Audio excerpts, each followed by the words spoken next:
Ano bang pangarap mo, Roan? Napalingon ang batang si Roan sa kanyang Lola Mara. Gusto niyang sagutin yon. Isa lang naman ang kanyang pangarap. Gusto niyang maging maputi ang kanyang balat. Kasing puti na para bang nyebe. Pangarap kong pumuti po, Lola. Sagot ni Roan. Natigilan ang kanyang Lola Mara sa pagwawalis. Napatingin ito sa kanya. Matagal niya nang gusto yon, pero yon ang unang beses na naisatinig ni Roan. Ang pangit ko po kapag maitim po ako. Ayoko pong maging maitim, sabi pa niya. Lumapit sa kanya si Lola Mara. Apo, maganda ka. Sino bang nagsabing hindi ka maganda? Kahit maitim ang balat mo, ang ganda-ganda mo. Pati pagkatao mo, Roan, sobrang ganda. Ako ang nagpalaki sa'yo kaya alam ko. Nagkibit balikat si Roan at may halong lungkot ang mukha. Hindi naman po nila agad makikita ang pagkatao ko. Hindi naman po nila agad malalaman na mabait ako kasi nga po, ayaw po nilang dumikit sa akin. Minsan tinatawag po nila akong negra, pugita, tsaka ulikba. Hinawakan ni Lola Mara ang kamay niya. Magsabi ka nga, inaasar ka pa ba ng mga kaklase at mga kalaro mo? Malungkot na lamang nang ngumiti si Roan. Hindi naman po sila mapipigilan, La. Patuloy lang po nila akong tinutokso dahil sa aking balat. Kapag dumarating daw po ako, sobrang dilim daw po. Ayoko nang maiba. Kaya nga po gusto kong pumuti katulad po ng mga artista sa TV, saka yung iba ko pong kaklase. Pinakamalaking insecurity ni Roan ang kanyang balat. Hindi siya matanggap ng mga tao sa kanyang paligid, kaya kahit siya, hindi rin matanggap ang kanyang sarili. Wala na ang kanyang ina. Ang kanyang ama naman, hindi niya alam kung nasaan ang lupalop ng mundo. Maputi naman ang kanyang ina. Pero ang kanyang ama ay hindi, at dito niya namana ang kulay ng balat niya. Negro kasi ito at kulot ang buhok. Hindi pa siya matangkad. Hindi niya matawag na black beauty ang kanyang sarili dahil mukha talaga siyang maasim na binilad na parang isda sa initan. Negra siya. Ganoon na talaga ang kanyang balat. Kahit umiwas siya ng umiwas sa sikat ng araw, mananatiling ganoon pa rin ang kanyang kutis. Roan, apo, naiintindihan ko ang nararamdaman mo. Nakakasakit para sa'yo pero huwag ka na sanang makinig. Sila yung mga pangit, hindi ikaw. Pangit sila dahil pangit ang mga ugali nila. Saka kahit naman maitim ka, napakakinis naman ang balat mo. Walang sugat yan o peklat. Iniingatan kita, Roan. Napanguso siya. Kahit anong sabihin sa kanya ni Lola Mara, parang hindi pa rin gagaan ang kanyang kalooban. Napapangitan pa rin siya sa kanyang sarili. Simpleng problema lang dapat yun ni Roan simula bata pa. Pero habang tumatagal at nagiging dalaga na siya, mas lalo lang siyang nako-conscious sa kanyang itsura. Naapektuhan ang pakikisalamuhan niya sa ibang tao. Wala rin siyang masyadong kaibigan. Isa nga lang ang kaibigan niya, si Glenda na may insecurities din sa katawan. Sobrang malaki at nakaabante ang mga ngipin at maraming pimple sa mukha. Madali tuloy tuksohin, para bang kahit anong ayos ni Glenda, parang mas lalo lamang lalala ang itsura. Oh, nagsama na naman yung mga pangit! Natatawang sabi ni Eunice sa kanila. Bigla namang pumatol si Glenda. Kesa naman yung isa dyan, maganda nga, ugaling hayop naman. Glenda! Mahinang saway ni Roan. Biglang tumayo si Eunice at tinulak-tulak si Glenda. Anong sinabi mo? Bakit ka ba bumoboses? Pangit ka naman. Yun ang ayaw ni Roan. Hanggang kaya niya, ayaw niya nang makipagtalo pa kay Eunice. Alam naman nila pareho ng kanyang kaibigan na kung ano ang ikinaganda ng mukha nito, yun naman ang ikinasama ng ugali. Huwag ka sanang manalo sa search for Mr. and Miss Barangay Masaya, laitera ka. Bulalas pa ni Glenda. Napasigaw na lang si Roan nang makipagsabunutan ang kanyang kaibigan. Pinigilan niya ang mga ito pero wala na siyang nagawa. Hinila din kasi ni Tintin na kaibigan ni Eunice ang kanyang buhok. Anong nangyayari dito? Malakas na sigaw ng isang teacher. Natigilan silang apat. Namalayan na lang ni Roan na nasa guidance counselor na sila. Inayos niya ang buhok niya bago ang buhok ni Glenda. Kapag talaga may umaaway sa kanyang kaibigan, hindi ito marunong magpatalo. Alam niyo ba ang kaparusahan kapag lumabag kayo sa rules and regulations ng school? Tanong ng guidance counselor. Napayo ko na lamang si Roan. Ayaw niya naman talagang pumatol, pero kung hindi naman siya lumaban, baka nalagasan na siya ng buhok. Napatingin si Roan kina Eunice at Tintin. Magulo rin ang buhok ng dalawa, may kamot pa sa braso. Bukas, isama niyo ang parents or guardian niyong apat. Kapag hindi niyo sinama, hindi kayo makakapasok sa mga klase niyo. Naiintindihan niyo ba? Tanong pa ni Mrs. Gomez. Opo, sagot naman ni Roan. Pinagsulat sila sa notebook tungkol sa report. Habang hinihintay matapos si Glenda, natulala na naman siya. Hindi niya alam kung papaanong sasabihin sa kanyang Lola Mara yon. Siguradong papaluin siya nito ng walis tambo. Ayaw pa naman ng matanda na nakikipag-away siya. Huwag kang magkamot ng ganyan. Makakamot naman to, parang ang daming kuto. Sabi ni Roan pagkalabas nila ng office. Naiirita na naman si Glenda. Nakakaasar naman kasi yung Eunice na yon. Sakang alipores niyang si Tintin. Palong-palong makahila ng buhok ko, parang natanggal ang anit ko.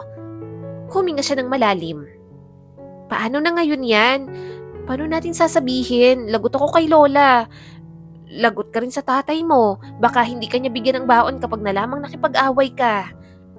Napairap naman si Glenda. Hayaan mo na. Okay nang mapagalitan kesa hindi makaganti kay Eunice. Nakakailan na siya sa atin. Porke maganda at mistisa, ganun na siyang makaasta. Mabaho rin naman yung utot niya. Mahina na lang natawa si Roan. Yan ka na naman. Tama na, kumalma ka na. Umiinit na naman ang ulo mo. Napapikit sa inis si Glenda. Nakakaasar talaga. Kaya ko rin magpaganda, no? Kaya lang naman siya mas maganda kasi may pera sila eh. Lagi silang nagpapaturok ng gluta. Kapag nakapagtrabaho ako at nakapagtapos, huyo talaga sila sa akin. Kaunting facial treatment at braces lang sa akin, isasampal ko sa kanilang tao tinatawag nilang pangit. Mahinang tumawa si Roan. Naniniwala siyang may angking ganda si Glenda. Matangos ang ilong nito na maliit kaya cute tingnan. Talagang marami lang tigayawat at hindi pantay-pantay ang mga ngipin. Minsan, naisip yun ni Roan. Baka kung may pera din siya, baka nagpa-enhance na siya ng kanyang itsura. Baka lumaklak pa siya ng maraming gluta. Kaya lang, magkano lang naman ang kinikita ng kanyang lola sa pagbebenta ng mga puto sa palengke. At duda rin naman siya kung tatalabas sa balat niya ang mga pampaganda. Hinahawakan na naman ni Glenda ang tagiyawat nito kaya agad niyang sinaway. Ano ba naman yan? Sabi na ngang huwag mo laging hawakan yung mga pimples mo. Kung saan-saan mo hinahawak ang kamay mo, kaya lalong lumalaki. Napatingin naman sa kanya si Glenda. Hindi ko mapigilan. Igalaw ko lang pababa yung mata ko na aninag ko parang may lumulobo na namang tagiyawat. Pinaalalahanan niya ang dalaga. Huwag kasi tiris ng tiris, Glenda. Kaya nagiging baku-baku yung mukha mo kasi panay ang tiris mo. Ikalma mo lang yung mga kamay mo.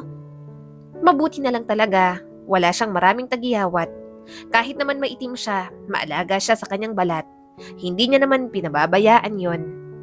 Glenda, malapit na pala tayo sa bahay ko. Ingat, uwi na ako ah. Good luck sa galit ng tatay mo. Pangaasaran niya sa kaibigan. Nasapo na lamang ni Glenda ang noo. Namumroblema nga ako. Pinaalala mo pa? Mahina siyang tumawa. Wala pang tao sa bahay. Mukhang nasa palengke pa ang kanyang lola.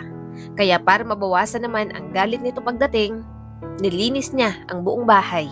Pati maitim na kaldero, kinuskus niya ng maigi. Nagluto na rin siya ng kanilang hapunan. Aba, anong nakain mong bata ka't naglilinis ka? Tanong ni Lola Mara pagkadating nito. Mabilis namang tinigil ni Roan ang kanyang ginagawa. Lumapit siya at nagmano dito. Kinuha niyang mga dala nito at itinago sa dapat na kalagyan. Tinignan siyang mabuti ng kanyang Lola Mara. Yun na ang kanyang pagkakataon. Naghahanap na siya ng mga tamang salita na sasabihin dito. La, kasi ano po, kailangan po kayo sa school bukas? Nauutal na sabi ni Roan. Nagsalubong ang mga kilay ni Lola Mara. Pupunta ako sa school. Bakit naman? Pinapatawag po kayo ng guidance counselor. Pati po magulang ni Glenda. Paliwanag ni Roan at medyo nanginginig ang boses. Napaaway din po kasi kami. Nanlaki ang mga mata ni Lola Mara. Ano? Nakipag-away ka? Ano namang klaseng problema yan? Hindi mapakali si Roan at bumaba ang tingin sa sahig. Nakipag-away po ako bali po kami po ni Glenda.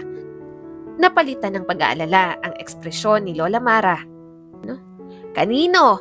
Bakit ba kayo nakikipag-away? Nasa school kayo tapos nagawa niyong makipag-away? Nauna naman po sila Lola. Hindi po kami ni Glenda ang nagsimula. Pinatulan po ni Glenda ay aawat po sana ako kaso dinamay na rin po ako ni Tintin. Pag-amin ni Roan. Saka alam niyo naman pong isang rason lang ang pwedeng maging dahilan kaya po kami napapaaway. Tinatawag po nila kaming pangit at sa akin ulik ba daw po. Patuloy po nila kaming kinukutya kaya hindi na po nakapagtimpi si Glenda. Kung naiinis na si Lola Mara sa pakikipag-away ni Roan, ngayon ay naiinis na ito dahil nalaman nito na inaasar na naman siya. Sa lahat talaga ng tao, ang matanda ang kanyang kakampi sa lahat. Kaya nga mahal na mahal niya ang kanyang Lola Mara. Napailing pa nga ito. Wala silang karapatang tratuhin ka ng ganyan ng mga batang yan. Ano bang mahirap na irespeto ka? Hindi mo naman sila nadedehado sa kahit na anong paraan. Halata mo na talagang hindi pinalaki ng maayos ng mga magulang. Hindi marunong magpakatao. Naging mga tao lang. Asahan mo't walang mararating ang mga yan. Hinimas ni Roan ang likod ng kanyang lola. Ayaw niya pa namang uminit ang ulo nito. Siguradong tuloy-tuloy na sa mga salita kapag labis na ang inis ng matanda. Huminga ng malalim si Roan. Pasensya na po ha. Sinubukan naman po naming umiwas. Ayaw na lang po sana namin silang pansinin pero ayaw po talagang tumigil.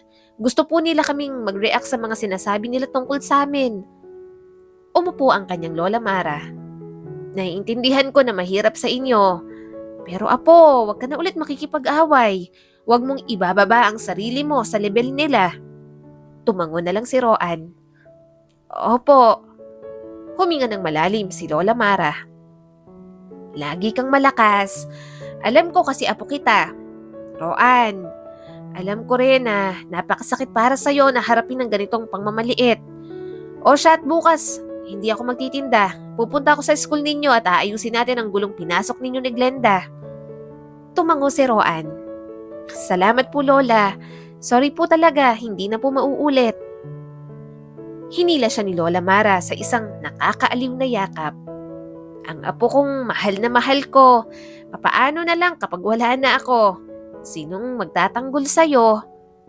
Napanguso siya at mas lalong yumakap sa matanda. Lola naman, wag niyo pong sabihin yan. Mas malakas pa po kayo sa kalabaw. Mabubuhay pa po kayo ng matagal. Hihintayin niyo pa po akong makapagtapos sa pag-aaral. Ibibigay ko pa po ang magagandang bagay sa inyo. Ipapamper ko po kayo sa mga luhong gusto niyo po. Isa yon sa dahilan kung bakit patuloy pa rin siyang nag-aaral. Si Lola Mara ang nagsisikap para sa kanya, kaya kahit ilang beses siyang makatanggap ng pang-aasar at mga panlalait, tinatanggap niya na lamang.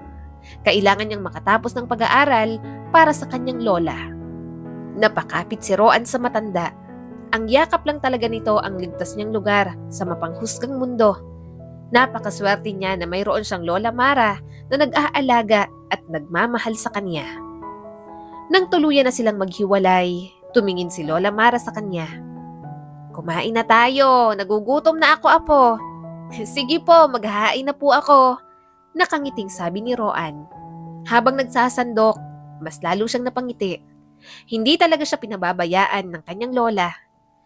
Simula nang mawala ang kanyang ina, ito ang naging sandalan niya sa anumang hamon na dumadating sa kanyang buhay. Kinabukasan, naayos naman ang gusot nila ni Glenda sa school. Kaya hanggang kayang umiwas ni Roan, ginagawa niya na lang. Kapag alam niyang makakasalubong niya ang grupo ni na Eunice at ng mga kaibigan nito, hinihila niya agad palayo si Glenda. Roan, yung crush mo, papunta na rito, sabi ni Glenda sa kanya. Nailuwan ni Roan ang kakainin niya sanang siomay. Papunta sa direksyon ko? Tumango naman ang kaibigan niya at nagpatuloy sa pagkain. Labis ang kanyang kaba.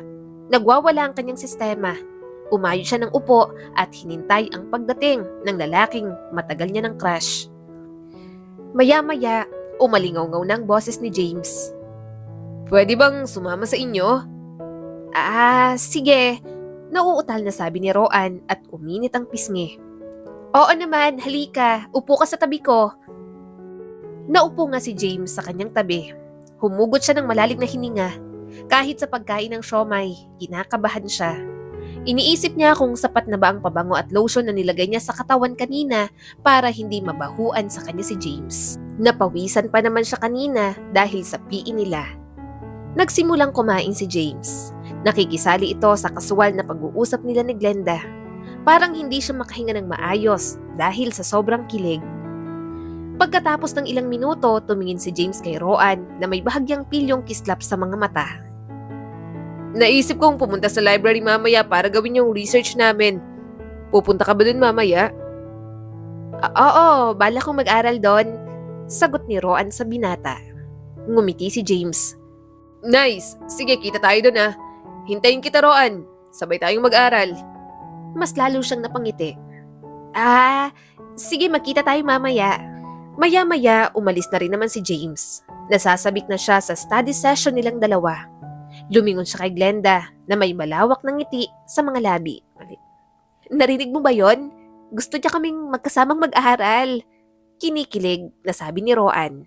Ngumiti ito pero halatang may inaalala. Oo, narinig ko. Mukhang mabait naman siya pero parang may something talaga dyan sa crush mo. Bahagyang nabawasan ang kagalakan ni Roan. Anong ibig mong sabihin? Feeling ko lang naman, sabi ni Glenda at nagkibit balikat. Charming siya. Sigurado yon, kaya nga crush mo eh. Pero napansin kong pwede siyang maging, hindi ko alam, parang malayo. Parang may ibang motibo. Parang may hindi gagawing maganda. Umiling si Roan. Hindi naman siguro siya ganon at lagi naman siyang mabait sa akin. Bukod sa'yo, siya lang yung nakitungo sa akin ng mabuti dito sa school. Sa tingin ko, masyado mo lang siyang hinuhusgahan. Halata na rin ang pag-aalala sa mukha ni Glenda. Friend, ayoko lang masaktan ka. Gusto ko lang na mag-ingat ka at huwag basta magtiwala sa kung sino-sinong tao lang. Glenda, na-appreciate ko ang pag-aalala mo sa akin, sabi ni Roan sa dalaga. Pero sa tingin ko, iba talaga si James. Mabait naman siya at mukhang totoo sa tuwing nag-uusap kami. Kahit papano, may tiwala naman ako sa kanya. Dahan-dahang tumango si Glenda. Sige, kung yan ang sabi mo, basta kapag may nakita kang mali, huwag kang magbulag-bulagan na, papatukan talaga kita. Napangiti si Roan at bumalik ang excitement. Oo naman, pero sa ngayon, enjoy ko muna yung moment na to. Crush ko yun eh, tatanggi pa ba ako? Halos hindi na siya makapaghintay na pumatak ang oras ng hapon. Ang kanyang dibdib ay kumakabog sa pag-asa at pananabik. Sa kabila ng mga alalahanin ni Glenda, masaya pa rin si Roan dahil napansin na siya ng lalaki na gusto niya. Ayoko na, nakakabaliw ang research na to, sabi ni James at hinimas ang ilong. Umangat ang tingin ni Roan mula sa pagbabasa sa kanyang libro. Kailangan mo ba ng tulong? Tumingin sa kanya si James. Talaga? Tutulungan mo ako? Tumango naman si Roan. Mas lalo siyang lumapit sa tabi nito. Ibinigay nito sa kanya ang laptop at siya nang gumawa. Sa paglipas ng oras, unti-unting bumagal ang pagtatype ni Roan. Napasulyap siya kay James. Abala ito sa paglalaro ng cellphone. Gayunpaman, hinayaan niya na lamang. Paminsan-minsan, sumusulyap ito sa kanya. Sinisilip ang kanyang ginagawa at nagpapasalamat. Pero naiirita pa rin siya dahil parang siya na lahat ang gumawa ng project nito. Sa kabila ng kanyang lumalaking iritasyon, nanatili siyang nakatutok at determinadong tapusin ang gawain. Wow, ang galing mo talaga, sabi ni James habang tinitingnan ang ginagawa niya. Hindi ko alam kung paano to mag-agawa kung wala ka, Roan. Napangiti naman siya. Natutuwa lang ako na nakakatulong ako sa'yo. Tumango si James at inayos ang mga gamit nito. Salamat ulit! Inayos nila ang kanilang mga gamit at sabay na lumabas ng library. Lumubog na ang araw at halos magdidilim na nga. Pilit ninanamnam ni Roan ang bawat sandali habang naglalakad sila papaalis ng school. Nang makarating sila sa lugar kung saan sasakay ng jeep si James, humarap ito sa kanya. Isang matamis na ngiti ang naglalaro sa mga labi nito. Sige na, sakay ka na. Ingat! Malambing na sabi ni Roan. Nang walang anumang babala, lumapit si James at siniil ang mga labi nito sa pisngi niya. Parang nakuryente si Roan. Napaatras si James at tiningnan siyang mabuti. Roan, yan ay para sa lahat ng tulong mo sa research ko. Salamat. Nakangiting sabi ng binata sa kanya. Nanlaki ang mga mata ni Roan sa gulat at tuwa. You're welcome. Pinagmasdan niya ang pag-akyat ni James sa jeep. Para siyang lumulutang habang naglalakad pa uwi. Habang nakahiga siya sa kama, nakatitig sa kisame, hindi mapigilan ni Roan ang mapangiti. Natulog siyang labis ang saya. Hindi niya inasahan na may isang tao na gagawa sa kanya ng ganoon sa kabila ng mga pangaasar at pangiinsultong natatanggap niya mula sa ibang tao. Hindi mo malalaman kung ano nangyari sa amin kahapon ni James, sabi ni Roan kay Glenda pagpasok niya kinabukasan. Napatingin naman kay Roan ang kaibigan niya. Anong meron? Glowing ha? Lumapit si Roan at mahinang bumulong. Hinalikan ako ni James sa pisngi kahapon. Nanlaki ang mga mata ni Glenda sa gulat. James? Talaga ba? Oo nga.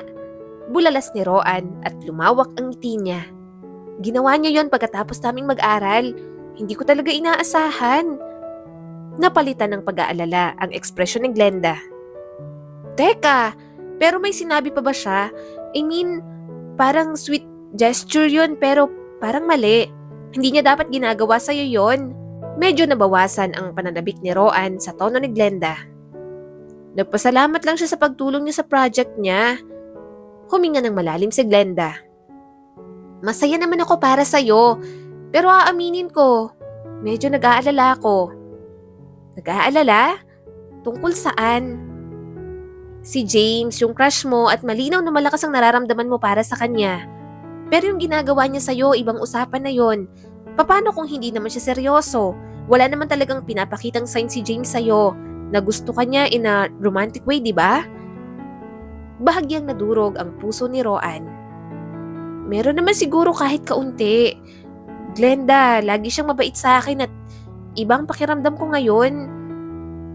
Naiintindihan ko naman yun, Roan. Malumanay na sabi ni Glenda. Pero kailangan mong mag-ingat. Ano yun? Bigla na lang magpaparamdam sa yung crush mo. Walang sinabi o ginawa si James para ipahiwatig sa'yo na gusto ka niya sa ganoong paraan. Kaya huwag kang masyadong umasa dyan. Baka masaktan ka lang. Naglaho ang pag-asa ni Roan. So, sinasabi mo nakalimutan ko na lang? Hindi naman. Mabilis na sagot ni Glenda. Sinasabi ko lang na importanteng maging maingat ka.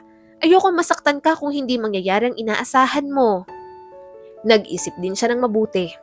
Tama naman ang kanyang kaibigan. Hindi dapat siya basta-bastang nagtitiwala. Mahirap na kung paiiralin niya ang puso niya kaysa sa utak.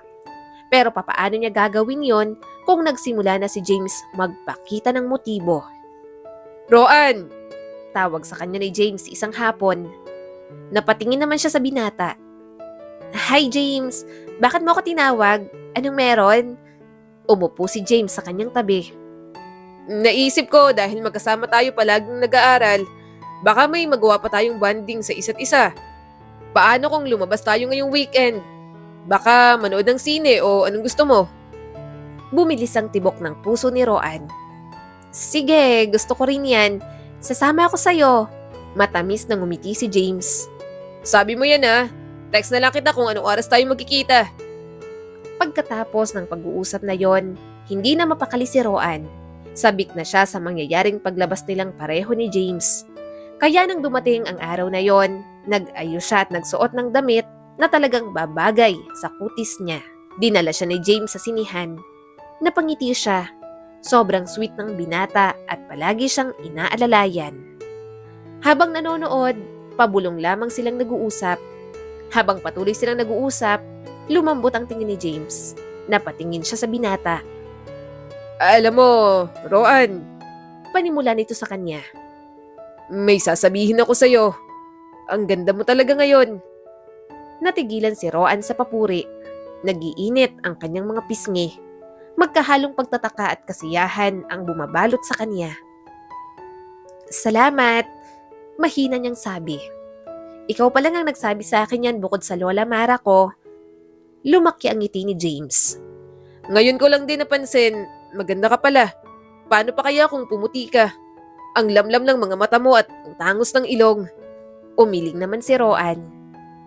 Wala na akong pag-asang pumuti. Natural na ganito talagang balat ko.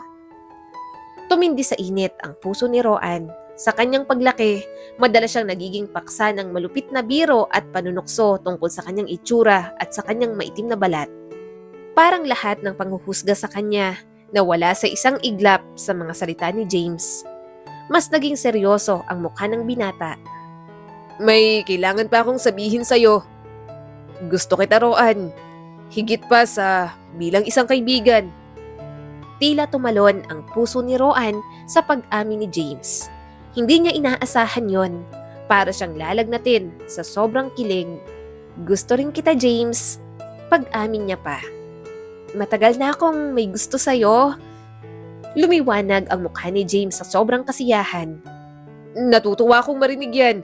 Kanina ko pa gustong sabihin sa'yo pero hindi ako sigurado kung ano magiging reaksyon mo. Walang salitang lumapit si James sa kanya. Nanlaki ang mga mata niya nang magtagpo ang kanilang mga labi. Banayad ang paggalaw ng binata kaya napapikit na rin siya. Ni hindi niya inisip kung nasa sinihan man sila. Kaya lang, nang maramdaman niyang lumalalim na, bigla siyang nailang. Naramdaman niya ang palad ni James sa kanyang dibdib. Bahagya niya nang tinulak ang binata. Teka lang, nauutal niyang sambit. Ang bango mo, sobra at ang lambot ng balat mo. Parang lasing ang mga mata nito. Tara, wag tayo dito. Hanap tayo ng lugar na mas masusolo kita. Umiling si Roan. Gusto niya si James pero hindi siya mangmang. Alam niyang gusto nitong mangyari. Pinapangunahan siya ng kanyang emosyon pero mas gumagana pa rin ang kanyang isip. Hindi ako sasama sa'yo at hindi ko nagustuhan ang ginawa mo. Naiilang ako, hindi pa ako handa para doon. Nahihirapan niyang pag-amin. Lumayo naman ito. Bumaha agad ang iritasyon sa mukha ng binata. Sige, kung yan ang gusto mo. Napakagatlabi si Roan. Sorry. Pagkatapos nila sa sinihan, nag-aya na agad umuwi si James. Ni hindi man lang siya nito hinatid pa uwi. Napabuntong hininga na lang siya. Bumaha ang panghihinayang sa kanyang dibdib. Gayunpaman kahit nasasaktan siya, mas paiiralin ni Roan ang limitasyon niya. Sobrang bilis ng lahat. Gusto niya ang nangyari sa pagitan nila pero mas kaya niyang magpigil. At bago pa lang nilang naaamin ang nararamdaman sa isa't isa. Hindi naman tamang gawin niya agad yon kahit sobrang gustong-gusto niya si James at mukhang tama lang ang ginawa ni Roan. Nakita niya si James na naglalakad kasama si Eunice. Bit-bit nito ang bag ng dalaga at magka-holding hands pa. Hindi niya inasahan yon. Nadurog ang puso ni Roan habang pinagmamasdan ang mga ito na nag-uusap. Niloko siya ng binata. Mabuti na lamang ay hindi siya nagpadala pero masakit pa rin talaga sa parte niya. Umalis siya at umiwas na makasalubong ang mga ito. Napansin ni Glenda ang pagbabago sa kanyang mood. Oh, anong meron? Bakit mukhang pinagbagsakan ng langit at lupang mukha mo? Bumagsak ang mukha ni Roan. Akala ko kami ni James. Nakita ko siya kanina kasama si Eunice. Mukhang sila na. Natigilan si Glenda. Ano? Yan na nga bang sinasabi ko? Nabasag ang boses ni Roan. Hindi ko maintindihan. Nakwento ko naman yung nangyari sa amin ni James sa sinihan, di ba? Pagkatapos ko siyang tanggihan na gawin namin yon, naging malamig na siya sa akin. Pero sinabi niyang gusto niya ako. Akala ko, kami na. Niyakap siya ng kanyang kaibigan. Roan, ako naman. Mabuti at nag-isip ka ng tama. Di ba? Wala talagang gagawing magandang James na yan. Una pa lang, iba ng kutob ko sa lalaki na yon. Sa mga paglapit-lapit niya sa'yo, feel ko nga ginagamit ka lang niya para may tagagawa ng schoolworks ni. Pinunasan ni Roan ang kanyang mga mata nang may tumulong luha doon. Pero bakit siya nagkakaganito? Kasinungalingan lang ba talaga ang lahat? Bakit parang totoo, Glenda? Marahang umiling ang kanyang kaibigan. Marahil si James ay hindi seryoso sa'yo tulad ng iniisip mo. Hayaan mo na. Okay na yung nalaman mo ang tunay niyang kulay. Hindi makakabuti ang ganyang lalaki para sa'yo. Mas lalo lamang siyang umiyak.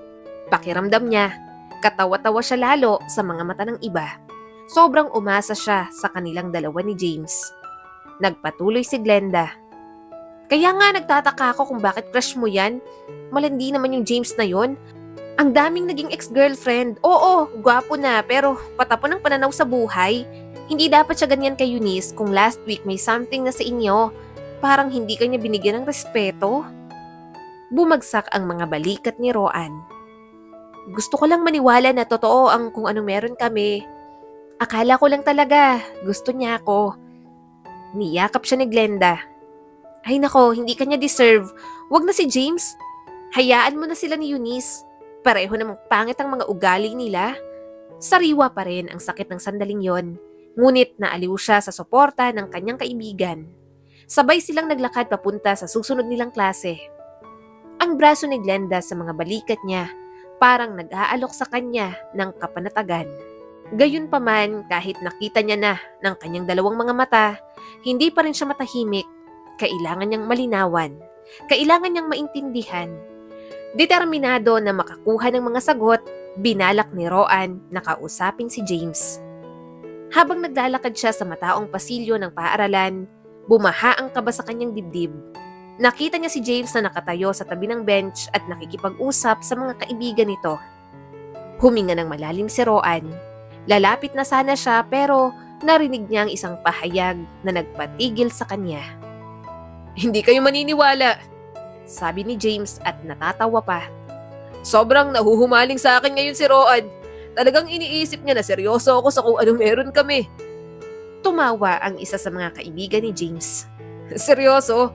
Akala ko pinagtitripan mo lang siya. Mismo, sagot ni James. Playtime lang si Roan para sa akin. Gusto kong subukan ng ibang bagay. Exotic ba? Maitim yun pero ang bangot ang sexy. Kaya hindi pa rin lugi. Pero wala, mas gusto ko pa rin sa mga mestiza kaysa sa mga ulikba. Malakas na tumawa ang mga kaibigan ni James. Parang dinudurog ang kanyang puso. Sa muling pagkakataon, kinamuhian niya na naman ang pagkakaroon ng ganoong klaseng balat. Hulog na hulog sa akin. Hindi niya alam na inuuto ko lang siya. Dagdag pa ni James. Tumawa ang isa pang kaibigan nito. Pero hindi ka ba seryoso kay Eunice? Yun talaga yung full package ang ganda. Ibig kong sabihin, nasa kanyang lahat. Maganda siya, maputi ang balat. Lalong naging masigasig ang boses ni James. Oo, seryoso ako ron. Ganda kaya nun. Chick talaga. Sikat at maganda pa si Eunice. Iba to kay Roan. Mabait siya at lahat pero hindi ko talaga siya type. Si Eunice talaga yung tipong may pagmamalaki at hindi yung negra na yun. Naisip ko lang na nakakatuwang makita kung ano magiging reaksyon ni Roan kapag pinatulan ko. Parang dinudurog ang puso ni Roan sa bigat ng mga sinabi ni James. Nakatayo siya roon at hindi makagalaw. Mas lalong naging malinaw sa kanya ang lahat. Tumulo ang luha sa gilid ng kanyang mga mata habang pinoproseso niya ang masakit na katotohanan. Nagpatuloy sa pakikipag-usap ang mga kaibigan ni James. Hindi na napansin ng mga kaibigan nito ang presensya ni Roan. Hindi niya nakinaya pa. Umalis na siya sa lugar na yon.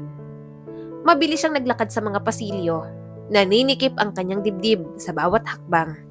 Bakit kailangan ko pang marinig yon? Bulong niya sa sarili. Akala ko kahit papaano ay totoo ang ipinapakita niya sa akin. Maya-maya'y lumapit sa kanya si Glenda na kanina pa siyang hinahanap. Anong nangyari? Pinilit ni Roan na magsalita habang lumuluha. Narinig ko si James na nakikipag-usap doon sa mga kaibigan niya. Sabi niya, isa lang akong laro para sa kanya, na gusto niya lang akong mahulog sa kanya para pagtripan. Seryoso daw siya kay Eunice dahil mas maganda raw si Eunice at siya yung tipo na girlfriend na dapat ipagmalaki. Tumigas ang mukha ni Glenda sa sobrang galit. Mga walang hiya talaga yung mga yon. Malinaw na ngayon na hindi naging seryoso si James sa'yo. Ginamit ka niya para sa kanyang sariling trip at hindi yun patas. Nakakainis talaga. Sarap nilang sapakin lahat. Bakit kasi nagpauto ako? Paninisi niya pa sa kanyang sarili. Hindi mo kasalanan, Roan, mariing sabi ni Glenda. Sila yun. Deserve mo ang isang tao na tunay na pahahalagahan at igagalang ka. Hindi isang taong ginagamit ka lang. Tahan na, isa kang kahangahangang tao kung alam lang nila. Hindi lang puso ang nasaktan para kay Roan, kundi pati na rin ang kanyang pagkatao. Mas lalong lumala ang kanyang insecurities. Hindi niya na magawang mahalin ang kanyang sarili. Pero isang pangyayari ang magpapamulat sa kanya ng lahat. Diyos ko, Apo, anong nangyayari sa'yo? Bakit namumula ang balat mo? Tanong ng kanyang lola. Naluluha na siya sa sobrang kati at hapdi. La, ang sakit na po, sobrang kati na. Nahihirapan na po akong huminga. Tumayo agad si Lola Mara. Halika na, dadalhin na kita sa ospital. Baka kung ano pang mangyaring masama sa'yo. Napilitan ng kanyang lola na dalhin siya sa ospital.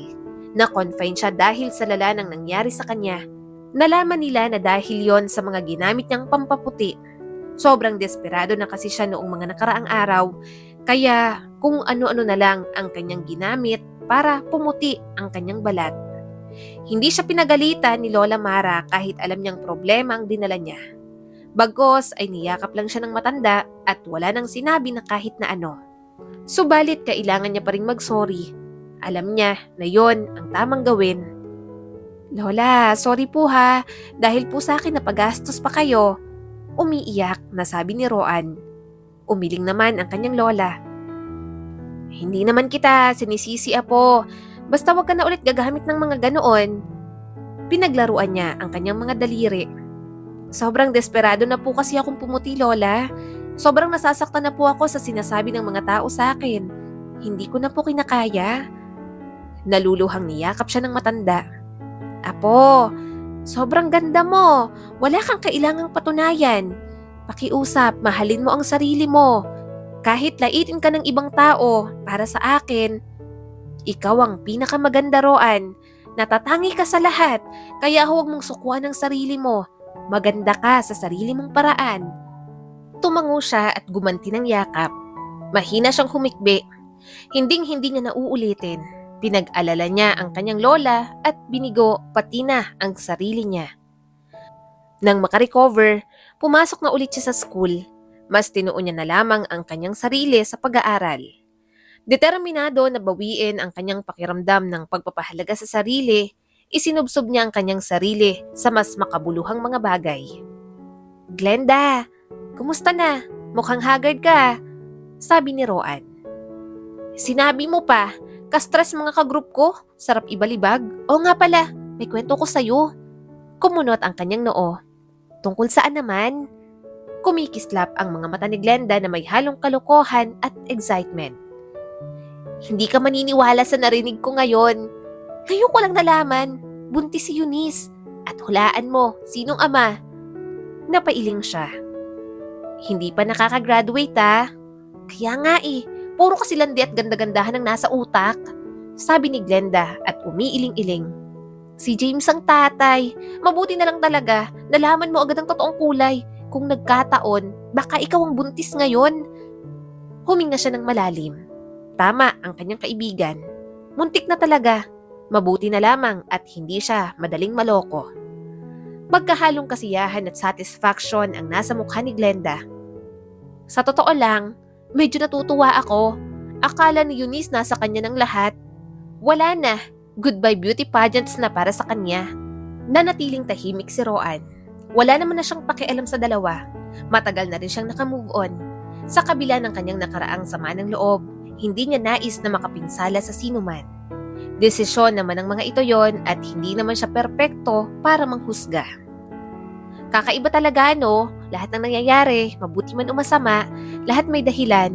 Pero sa huli, sa ikabubuti pa rin talaga ibabagsak. Sabi ni Roan nang may mapagtanto. Hindi ko akalain na magiging ganito ang mangyayari. Pakiramdam ko ay pinoprotektahan ako ni Lord mula sa isang bagay na maaari talagang makasama para sa akin. Tiningnan siya ni Glenda. Tama ka dyan, minsan ang buhay ay may mga paraan para itaboy tayo sa mga sitwasyon na hindi tama para sa atin. Maaaring hindi ito makatwiran sa ngayon pero madalas nagiging mas malinaw na kapag tumatagal. Nagsimulang makaramdam ng kapayapaan si Roan. Maaaring puno ng kawalan ng katiyakan at sorpresa ang mundo, pero hindi pa rin talaga siya pinababayaan. Nagpatuloy sa buhay si Roan hanggang sa dumating ang araw ng kanyang pagtatapos sa pag-aaral. Ang kanyang lola ay nakatayo sa kanyang tabi. Bakas ang pagmamalaki sa mukha nito. Naluluha pa nga habang hinahaplos ang kanyang mukha. Sa lahat ng pinagdaanan niya, si Lola Mara ang kanyang kasama. "Tingnan mo ang sarili mo, Roan," sabi ni Lola Mara at nanginginig sa emosyon ng boses. "Nagawa mo na. Sobrang proud ang Lola sa iyo, apo." Mahigpit na niyakap ni Roan ang kanyang lola. "Thank you po, Lola. Hindi ko po ito magagawa kung wala kayo. Sa lahat ng pagkakataong pinagdududahan po ako ng mga tao, lagi kang nandyan. Naniniwala ka po sa akin palagi." Marahang hinaplos ni Lola Mara ang pisngi niya. "Ikaw ang aking matatag at napakagandang apo. Maaring subukan ng mundo na ibaba ka pero alam ko na palaging kakayanin mo ang lahat ng yon. Napatunayan mo na kaya mong lampasan ang lahat." Malinaw ang pangako niya kay Lola Mara.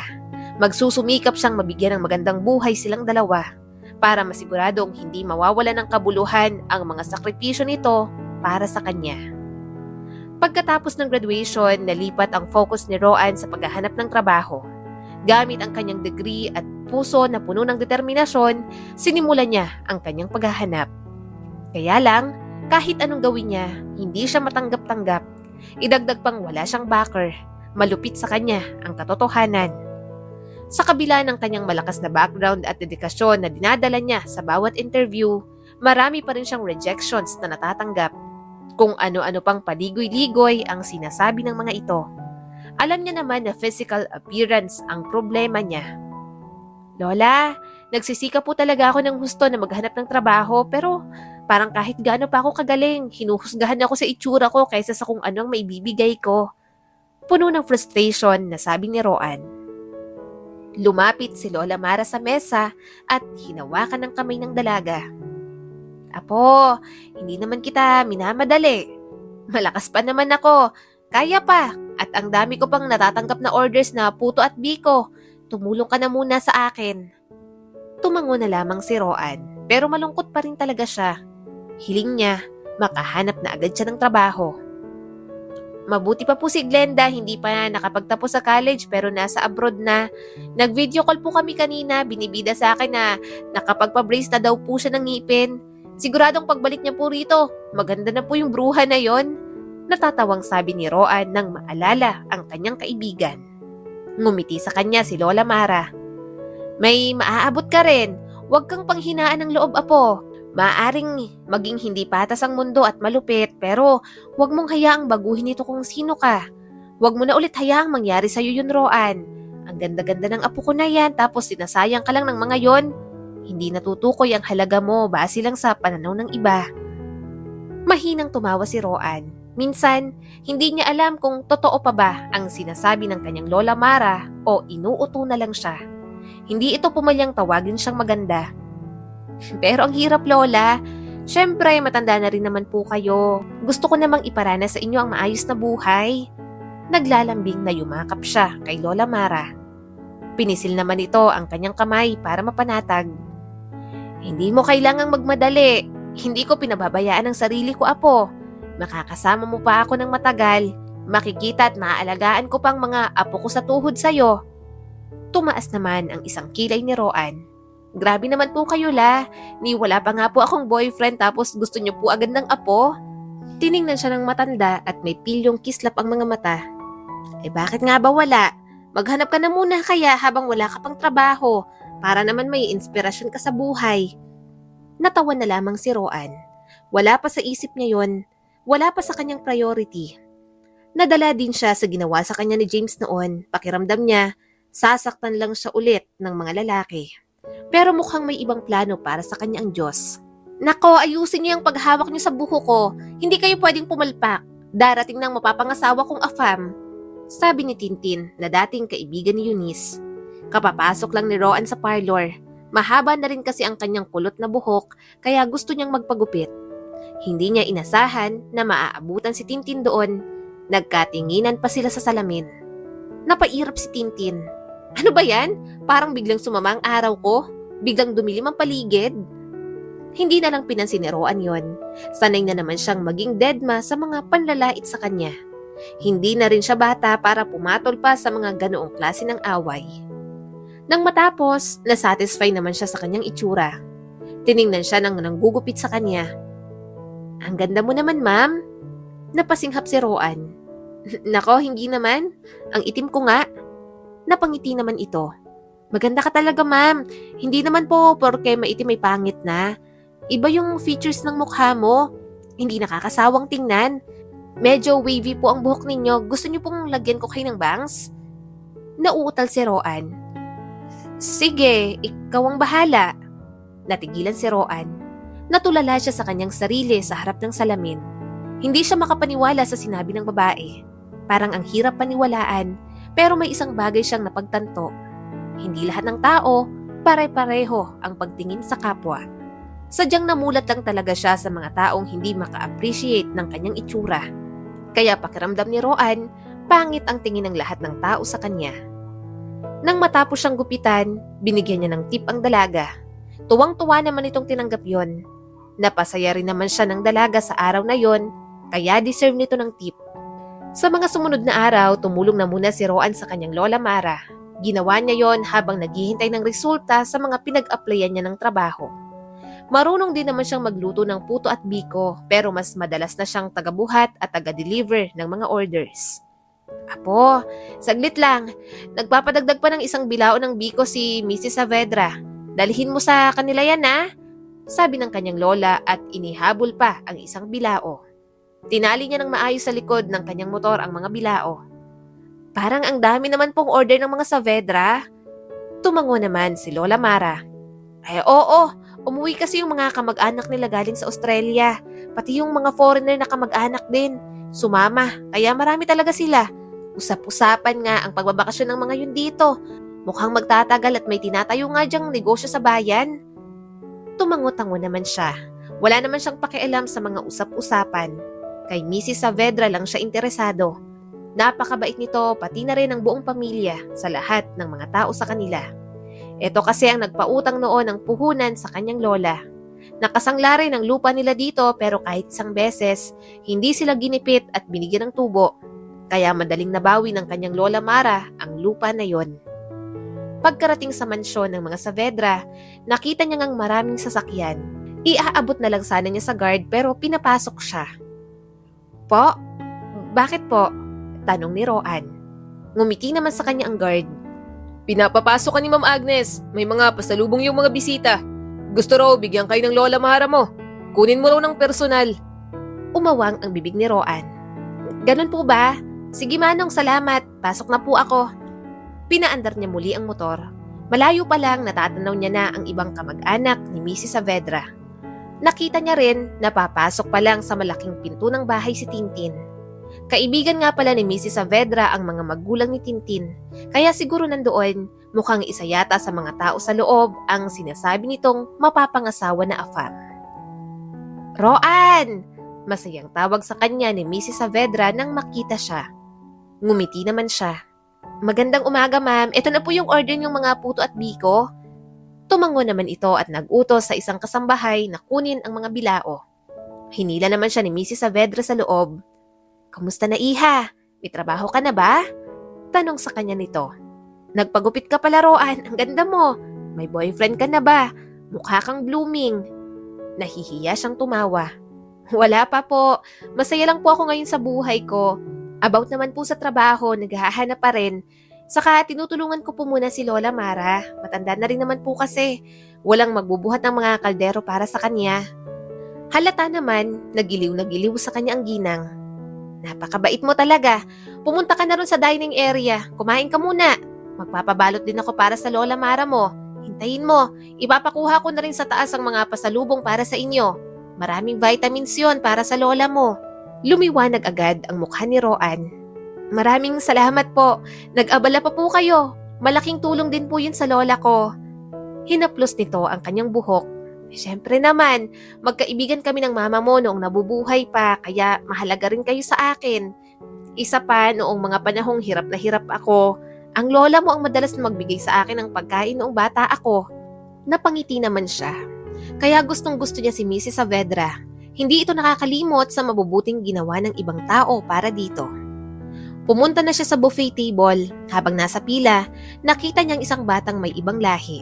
Parang gustong kumuha ng pagkain pero hindi makita. "Anong gusto mo?" tanong ni Roan at kumuha ng plato. Kumunot naman ang noo ng bata.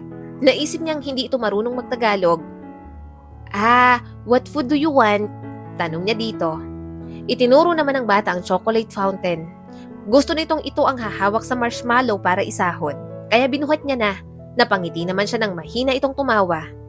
"That's enough," sabi pa ni Roan at ibinaba ng bata. Siya naman ang kumuha ng pagkain. Nang naghahanap ng lamesa, tumabi rin sa kanyang bata. Napangiti naman siya. Nagpapasubo pa sa kanya ng pagkain kaya sinubuan niya na. "Kanino bang anak to?" Natatawa niyang tanong. "Kapatid ko yan," sabi ng isang lalaki na may slang pa ang pagtatagalog. Paglingon niya, nakita niyang isang binata. Umupo ito sa tabi ng bata at bahagyang ginulo ang buhok. Umawang ang kanyang bibig. Halatang may ibang dahi ang binata pero ang galing nitong magtagalog. "Ang galing mo namang magtagalog," saad ni Roan. Tumango naman ito. "Half Filipino ako. Tinuruan ako ni Mama. Itong kapatid ko, kaunti pa lang ang naiintindihan." Tumango naman si Roan. "Kamag-anak ka ni Mrs. Saavedra?" "Oo, pamangkin sa pinsan." Nakangiting sabi nito sa kanya. "Ikaw, anong pangalan mo?" "Roan," sagot niya dito. Inilahad nito ang kamay. "Justin." Bago niya pa natanggap, dumating na si Tintin at hinila si Justin. Natahimik na lang si Roan at kumain. Mukhang si Justin pa yata ang mapapangasawa ng dalaga. Nang matapos kumain at makuha ang mga bigay ni Mrs. Saavedra, umalis na rin naman siya. Palayo na siya sa mansyon sakay ng motor nang makita niya sa side mirror na nakatanaw sa kanya si Justin. Anong problema nun? Nagtataka niyang tanong sa sarili. Ipinagsawalang bahala niya na lamang yon. Hindi na naman sila magkikitang muli. Gayunpaman, mukhang may magbabago sa kanyang buhay sa pagdating ni Justin. "Anong ginagawa mo rito?" tanong ni Roan nang makita niyang nakasilip sa gitnang bahay nila si Justin. Nagwawali siya ng bakura nila. Maaga pa at inaantok pa nga. Kaya nagulat siya nang makita ang binata. Umawang ang bibig ni Justin. Nagja-jogging lang." Tumango naman siya. Maganda ngang mag-jogging malapit sa kanila. Katabi rin kasi ng kalsada ang malawak na palayan. Wala pang masyadong dumara ang tricycle kaya walang sagabal. Hindi lang isang beses nangyari yon. Paulit-ulit niyang nakikita si Justin sa mga nakalipas na buwan. Wala naman itong ibang ginawa kundi ang mag-jogging. Sumilip sa gate nila at makipag-usap saglit sa kanya. Isang araw, namamalengke siya para sa ingredients ng kanyang Lola Mara nang makita niya si Justin at si Tintin. Mukhang nasa date ang dalawa. Hinayaan niya na lamang. Wala rin naman siyang pakialam. "Ano ba naman yan, Apo? Bakit ngayon mo lang sinabi? Sa susunod na sumilip ulit yung pamangkin ni Mrs. Saavedra, papasukin mo na. Alukin mo naman ng almusal. Ito talagang bata na to." Saad sa kanya ni Lola Mara. Napabuntong hininga siya. "Opo." Kaya sa sumunod na araw, inimbitahan niya itong mag-almusal sa kanila. Gulat naman ang binata, pero halata ang saya. Sinangag na kanin at pritong galunggong ang ulam. "Kumakain ka ba nito?" tanong niya kay Justin at ipinaghain ng binata. Tumango naman ito at labis kung makatitig sa kanya. "Oo, kahit anong i-prepare mo, kakainin ko." Napalunok si Roan at umiwas ng tingin. Kinakabahan siya sa mga titig nito. Hindi niya batid kung bakit ganoon ito makatingin. Maya-maya ay nagising na ang kanyang lola. Tuwang-tuwa naman ito kay Justin. Makailang ulit na tinawag na pogi ang binata. "Pwede pong manligaw kay Roan?"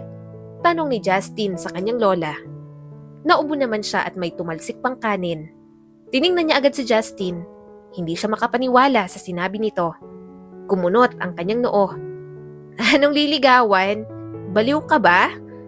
Namungay ang mga mata ni Justin. "Seryoso po ako. Gusto ko pong ligawan si Roan. Hindi po ako marunong pero sabi ni Auntie Agnes, kailangan magpaalam po ako sa inyo, Lola Mara." Napalunok si Roan. "Bulag ka ba? Anong nagustuhan mo sa akin? Pinaglalaruan mo lang yata ako eh." "Ano bang hindi ko magugustuhan sa'yo? Mabait ka, maalalahanin at maganda. Matamang sabi sa kanya ni Justin. Umayos ng upo si Roan at napainom ng tubig. Wala naman siyang ginagawang kahit ano kaya nakakagulat na gusto siya ng binata. Tuwang-tuwa naman ang kanyang lola at kinurot pa siya sa tagiliran. Halatang botong-boto ito kay Justin. Siya talaga ang kinakabahan sa mga ito. Ang kapal naman ang mukha mong manligaw, may mapapangasawa ka na nga. Sabi pa ni Roan nang maalala si Tintin. Mahinang tumawa si Justin. Wala pa. Liligawan ko pa nga lang, di ba? Kapag sinagot mo ako, pakakasalan kita. Dadalhin kita sa London at ipapakilala sa relatives ko sa father side. Tumaas ang isang kilay ni Roan. Nagugulat siya sa afam na nasa harap niya. Parang ang hirap paniwalaan na seryoso nga ito sa kanya. Si Tintin, friends lang kayo nun? Pinagkakalat niya nga na ikaw ang mapapangasawa niya. Paalala ni Roan sa binata. Kumunot ang noo ni Justin. Hindi ko siya girlfriend. Ikaw ang gusto ko. Ikaw ang gusto kong maging girlfriend. Sumabat naman ang kanyang lola. Oh, okay na. Sige na iho. Manligaw ka na sa apo ko. Pero yung tradisyon ha, gusto kasi ng apo ko ng mga ganoon. Magsisiba ka ng kahoy, mag-iigib ng tubig, magsisilbihan mo siya. Nanlaki ang mga mata ni Roan. Wala siyang sinasabing ganoon sa kanyang lola Mara. Malakas ang pakiramdam niyang pahihirapan lamang nito si Justin. Pero mukhang seryoso talaga sa kanyang binata. Ginawa nito lahat ng hiling ng kanyang lola. Palagi rin siyang dinadalhan ng mga bulaklak at pagkain. Araw-araw at walang palya ang binata sa pagpapa-impress sa kanya. Alam mo Justin, habang maaga pa umamin ka na, ano ba talagang motibo mo sa akin? Diretso niyang tanong dito. Tipid itong umiti. Motibo ko ang maging girlfriend ka, maging asawa ka at maging ina ng mga anak ko. Napahinga siya ng malalim. Afam ka ba talaga? Bakit ganyan ka bumanat? Tumawa naman ito. Pinalaki ako ng Pilipino, kaya alam ko. Hindi naman ako maganda. Tampulan nga ako ng tukso simula bata ako. Maitim ang balat ko. Ano bang nagustuhan mo sa akin? Tanong niya pa sa binata. Tiningnan siyang muli ni Justin. Maganda ka. At anong pangit sa kulay mo? Ang ganda ng balat mo. Kaya nga, type kita. Tumaas ang isang kilay ni Roan. Kaunti na lang talaga, maniniwala na siya. Ilang buwan ding pinatunayan ni Justin ang sarili sa kanya. Hanggang sa umuwi na ang iba nitong kapamilya pero ito ay nagpaiwan pa para ipagpatuloy ang panliligaw sa kanya. Kaya hindi rin nagtagal, sinagot niya na rin si Justin. Malandi ka! Sigaw sa kanya ni Tintin at binato ang mga putong i-deliver niya sana. Inawat niya ito. Ano bang problema mo? Dinuro siya ni Tintin. Kami ang close ni Justin, tapos inahas mo, ginayuma mo siguro siya. Anong magugustuhan sa'yo ni Justin? Ipangit ka naman. Hindi hamak na mas maganda at mas maputi ako kaysa sa'yo. Natawa si Roan sa sinabi ni Tintin. Alam mo, hanggang kaya ko ayokong patulan ka eh. Kasi ang immature tingnan. Kaso, sa ating dalawa, mas malaki ang insecurities mo sa katawan. Maganda ka? O sige, maganda ka na. Nasaan ang lalaking gusto mo? Sinong hinahabol ni Justin ngayon? Hindi ba't ako? Kaya sinong mas maganda sa ating dalawa? Naiinis na siya. Pagod na siyang tuksohin. Nadamay pang paninda ng kanyang lola Mara. Kami dapat! Malakas na sigaw ni Tintin. Bakit akong sinusugod mo? Kay Justin mo sabihin yan. Asyumera ka din eh. Wala namang sinabing pangako sa'yo. Hindi ka naman gusto. Ipagkakalat mong ikaw ang mapapangasawa. Bulalas ni Roan. Muntik na siyang sakta ni Tintin pero biglang dumating si Justin. Anong ginagawa mo? Inagaw ka niya sa akin, Justin. Mukhang pera yang si Roan. Huhut-hutan ka lang niya. Desperadang sabi ni Tintin. Kumunot naman ang noo ni Justin. Bakit? Kanino ko ba dapat gastusin ang pera ko? Magiging asawa ko rin naman siya kaya tama lang na bigyan ko siya ng pera ko. Anong sinasabi mo? Si Roan ang girlfriend ko. Tumigil ka at wag mo siyang sasaktan. Hindi ko gustong saktan mo siya. Walang nagawa si Tintin kundi ang umalis. Mas lalong nainis si Roan. Ni hindi man lang ito nagsorry. Pinakalma siya ni Justin. Sorry, hindi na mauulit yon. Promise. Tumango lang siya. Ayos lang, sanay na naman ako sa babae na yon. Hindi na bago. Hinaplos ni Justin ang mukha niya. Basta, ikaw ang babaeng mahal ko. Wala nang iba, okay? Napangiti siya at tumango. Mahal din kita. Hindi nagtagal, kinasal na rin sila ni Justin. Dinala siya nito sa ibang bansa pati ang kanyang lola Mara. Nandoon din kasi ang trabaho ni Justin kaya nag-sacrifice na rin si Roan. Mukha rin naman na na-e-enjoy ng kanyang lola ang manirahan sa ibang bansa. Bumibisita na lamang sila sa Pilipinas kapag gusto nilang magbakasyon. Ang tagal mong bruha ka? Wala namang traffic dito ah. Tanong ni Roan sa kanyang kaibigan na si Glenda. Natawa naman ito. Sorry, yung jusawa kong harot. Lagi akong hinihila sa kama. Gandang-ganda sa beauty ko. Napangiti siya nang makita ang kanyang kaibigan. Maayos na ang mga ngipin nito at wala na rin kahit isang pore sa mukha. Halatang blooming din. Pinoy ang napangasawa nito pero sa ibang bansa na rin namamalagi. Malapit lang sa kanila kaya nakakabisita pa rin. Binuhat ni Glenda ang anak niya. Ang sipag niyo namang gumawa ni Justin. Hinay-hinay naman. Hindi pa ako buntis. Nakatatlo na agad kayo?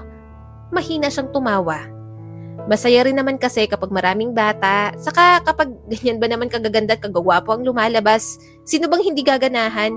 Saka ang lakas pa ni Lola Mara. Gustong-gusto palagi mag-alaga ng apo. Maya-maya ay yumakap sa kanya si Justin. Napangiti si Roan. Hindi niya inasahan na magiging ganoon kaganda ang kanyang buhay. Naging puno man ng mga panlalait at panghuhusga ang kabataan niya. Bawing-bawi naman siya sa mga napunta sa kanya nang tumanda na siya. Palagi niya yung ipagpapasalamat sa Diyos at hindi niya ipagpapalit sa kahit na anong bagay sa mundo. Ang kwentong ito ay nagpapaalala sa atin na lahat tayo ay may kanya-kanyang katangian. Kaya dapat nating matutunan na husgahan ang mga tao sa pamamagitan ng kanilang mga kilos at hindi sa kanilang panlabas na itsura. Tandaan na walang kagandahan ng tao ang hihigit sa kagandahan ng mga taong marunong magpakatao.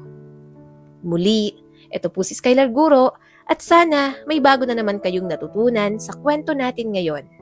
Maraming salamat po.